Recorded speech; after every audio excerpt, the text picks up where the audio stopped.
Gervaise Heddle, chairman at Buxton Resources. Gervaise, it's good to be catching up with you again. How are you doing? It is great to see you again, Mark. I'm doing very well, thanks. It's been a while. I think it was the end of March since we last spoke. Exactly. It was the end of March, so there's been a fair bit of news that's been going on throughout the company. I've seen, of course, the CEO doing some interviews as well. But one thing that really struck me when we spoke for the first time in your role at Buxton, you actually said you wanted to sort of recreate the success at Greatland Gold, of course, that you had, despite the tough market conditions. So, a few things have happened. You've got that 3 million Aussie dollars secured. You're kicking off exploration programs. So, how confident are you in achieving a market cap transformation? And what are the key milestones that you'd be looking to achieve over the next 6 to 12 months that could drive that?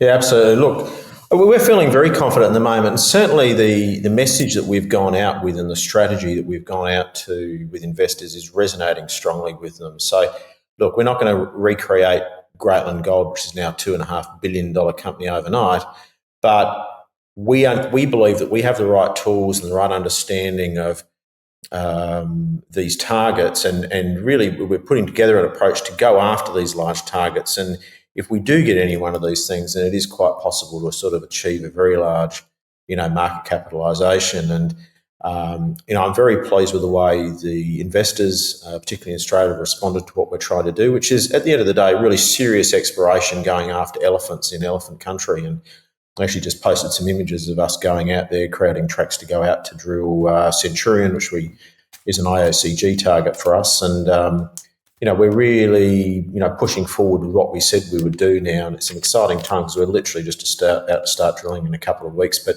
there's also a lot of other things going on in the company, Mark, that we should touch on in terms of activities in Arizona and in Western Australia. It's a very exciting time to be doing what we do. Absolutely. Before we get on to that, I just want to ask you, is that what you've got to do you think, in today's exploration game? Is it sort of go big? There's no point in messing around. Yeah, go big. What does it take to go big, to build a company like Greatland? Well, I think the first thing is you've got to have that intention. You've got to say, look, what are we really going after? There's a lot of companies in Australia and the UK who are going after what I would consider relatively small opportunities, sort of narrow vein, high grade, but narrow vein gold in the gold fields, or some niche commodity. And it's very hard to build a multi-billion-dollar business after targeting those things. And you really need to go out with the intent of, look, we're going to try and find tier one deposits. And to do that, all the tier one deposits in good jurisdictions that are near surface have basically been found, I believe. And you've really got, if you're going to stick to the best jurisdictions, which we are, you've really got to be going under these deep undercover type targets, like typically large geophysical targets, and really be, going after these. And so we have a strategy where we get 100% of these things, like we did with Javier on at Greatland, do the work on the geophysics and the geochem if it exists, and, all the historical logs if there's any sort of drilling that maybe happened, even if it failed, initially. And sometimes these targets have been drilled back in the 60s, 70s, 80s. And then we'll work through it. And then the other key is you've got to raise enough money to do some serious drilling on it. And I think, the $3 million raise that we did recently demonstrates that people are willing to back us on this and give us some serious money to go and do some proper drilling. So our first hole at Centurion is going to be a deep, nearly a kilometre type hole. And also at Madman, we're going to be doing some serious drilling there. But this is what you have to do now if you're going to make big discoveries in this industry. Sure. Okay, well, let's talk a bit about the project in Centurion. I recall, I think you described it as perhaps the company maker. It had a geophysical signature similar to Olympic Dam. So I know you were targeting the drilling for June. Of course, that's where we are now, and it has indeed kicked off. Earthworks have started, and I think the drilling contractor has been indeed appointed. So could you just perhaps walk us through the drilling program and what specific outcomes you're hoping to achieve? I think you've got, is it 1,000 metre, what you call a parent hole, and then potential for sort of daughter holes? Daughter holes, exactly. So we're going to do basically one deep hole right into the heart of the gravity anomaly. So stepping back, Centurion is a offset mag gravity anomaly. The scale of it is huge. So it's about 5 kilometres long and 3 kilometres wide. It's a very similar geophysical signature to Olympic Dam, which is one of the most significant IOCG discoveries in the world. And it's a really interesting target. And geologically, it's sort of in the right areas, and there was some evidence from CRA. They didn't quite reach basement when they drilled it, but there was some anomalism in the bottom of the hole. So there's a lot of good indicators here. anyway, we're going to put one very deep hole into this, and basically we're not trying to get grade per se, even though that would be great. It's trying to confirm, look, is there IOCG style mineralisation here? And if there is, there'll be a lot of people who are very interested in that. But also the capacity exists to do some other, holes off the bottom of this as well if we're seeing encouraging signs. But certainly, look, I think if the signs are encouraging on this, it'll be off to the races and we'll be out there drilling hard. And our drillers, we're actually using DDH1 again, who were the drillers at Javieron. So we know they're very competent, know they're very good, and we're really looking forward to getting cracking on that. Hopefully the drilling will start very soon now. And is it as obvious as that? So just drilling straight into the middle, as you say, of the target? Surely it's not that easy. In this one, well, it's not quite that obvious because there's a lot of. If you look at the images that the geologists have created and the geoscientists, it's quite complex in terms of laying the mag anomalies and the gravity anomalies, and it is. But there is a bit of an art sometimes to overlay on this, and I think. But look, I trust Marty and the team and their view of look. They've tried to pick what they think is the best spot, but look, it's such a big target. I mean, you could honestly, you're not going to get it just in the right place the first time round. So that's the important thing. We're not looking for, necessarily a Javieron hit this first time of 100 metres at 3 or whatever the number is. We're looking for that style of mineralisation, which is typical of IOCG. And if it's not, then what else is there? What explains this gravity and mag anomaly? And we want to try and at least get a hole down there to explain that. Okay. And hopefully we come back with some really interesting sulfides mineralisation and ideally some proper grades in copper and other minerals. Okay. And will you know fairly quickly? Well, visually, I think we'll have some idea visually pretty quickly, actually. So we probably announce visuals on the hole one way or another, but you won't know really what's down there until you assay it. A little bit dangerous in answering visuals because people can get overexcited or underwhelmed. It's the stick of truth is always the assay results. Yeah, absolutely. So I don't know if you know much about timings, how long it's planned to take, but I'm hoping as well that you can perhaps get down or someone else can get down and we can actually see the drill in operation. Oh, yes. Well, we'll be putting out images of the drill in operation, and then there'll be, any visuals of the core will have to be announced to market under a official release. Sure.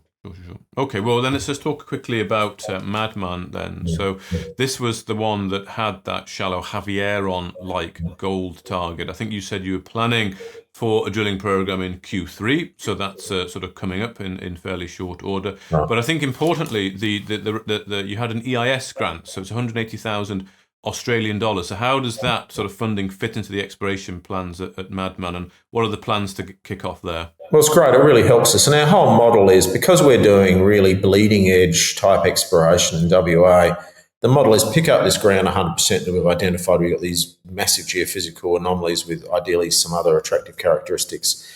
Apply for EIS grants to help cover up to maybe half the cost of doing the drilling, and then going out and doing it. And we had an EIS grant for Centurion. We've got another EIS grant you just mentioned for Madman, and we're winning these grants because we're doing real exploration, and even the government boffins understand that this is real, and this is real frontier exploration, and this is what Western Australian government is backing effectively, and it's a great policy by them to encourage exploration in the industry. So anyway, we got that grant for Madman, which is terrific, and that will cover a fair amount of the cost. But we're going to go out there.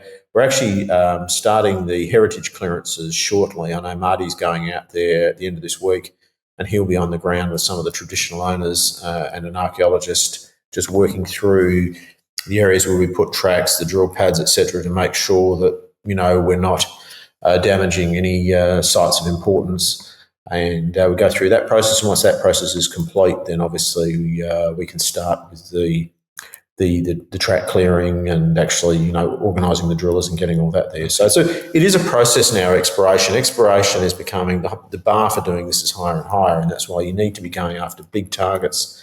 It costs more money now. You need to be going after big targets that make it worthwhile.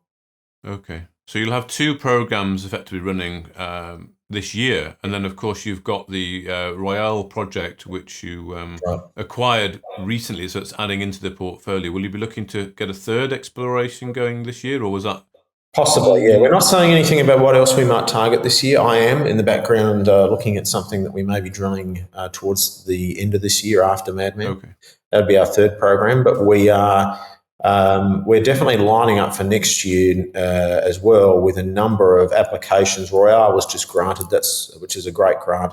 It's a porphyry style target there, again, copper gold type target. But we're lining up our whole strategy now. Royale is really just part of the strategy because we're constantly bringing in new applications, new opportunities. And as we drill things like Centurion and Madman, if we're not finding what we're looking for, we're going to aggressively seek to either drop the ground or monetize it if that's more appropriate, and then move on with the next. And so constantly, like a portfolio, that we're churning of these things and moving through and doing serious work. And, that strategy really resonates with, our supporters here. And I think we're just going to keep pushing on that until hopefully one day in the near future we see some real success at the drill bit with that strategy. Good.